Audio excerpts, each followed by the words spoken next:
यही वजह है जो घर के अंदर लड़ाई झगड़े रहते हैं।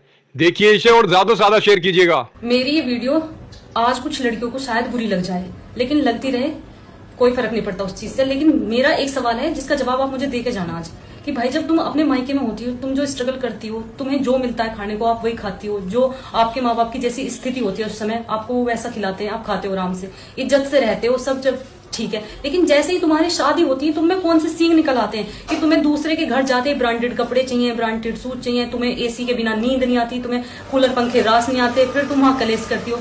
भाई तुम दूसरे का घर बसाने गई हो या दूसरे का घर उजाड़ने गई हो, और अगर माँ बाप तुम्हारे उस चीज में फिर तुम्हारा सपोर्ट करने आ जाते हैं। भाई मैं भी एक लड़की हूँ और मैं अपने घर की बात आपको बता रही हूँ। अगर हर औरत, हर लड़की ये चीजें करनी शुरू करेगी ना, तो इस समाज में, इस दुनिया में कोई रिश्ता सक्सेसफुल नहीं होगा, कोई घर नहीं चलेगा। अगर ऐसा होता ना तो आज यहाँ मैं होती ना आप होती। क्योंकि जब मेरी मम्मी की मेरे पापा से शादी हुई थी ना, मैंने अपने घर की स्थिति देखी है।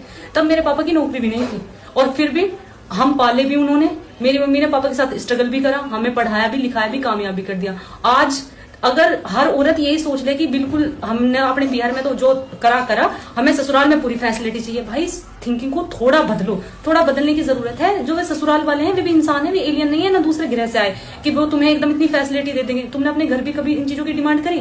पर नहीं। माँ बाप के घर आप सहन कर लोगी, लेकिन ससुराल में आपसे सहन नहीं होगा।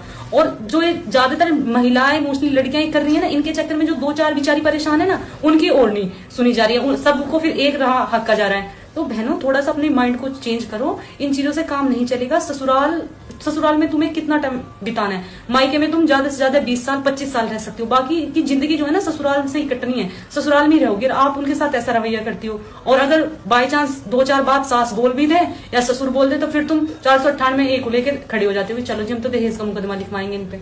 या ना हर चीज का समाधान मुकदमा है, ना हर चीज का समाधान कलेश है। मैं यही कहूंगी, क्योंकि हम इस विभाग में हैं, हम इन चीजों को देखते हैं, घर बर्बाद हो रहे हैं इन चीजों से, आपके आपसी संबंध खराब हो रहे हैं, रिश्ते खराब हो रहे हैं। जैसा आप अपना परिवार पीछे छोड़ के आई हैं, वैसा ही परिवार आपके सामने है, उन्हें भी उतने ही खुले दिल से अपनाओ जैसे तुम अपने माँ बाप के साथ रहती थी, वैसे ही सास ससुर को भी समझो, तो परिवार बहुत अच्छा चल सकता है।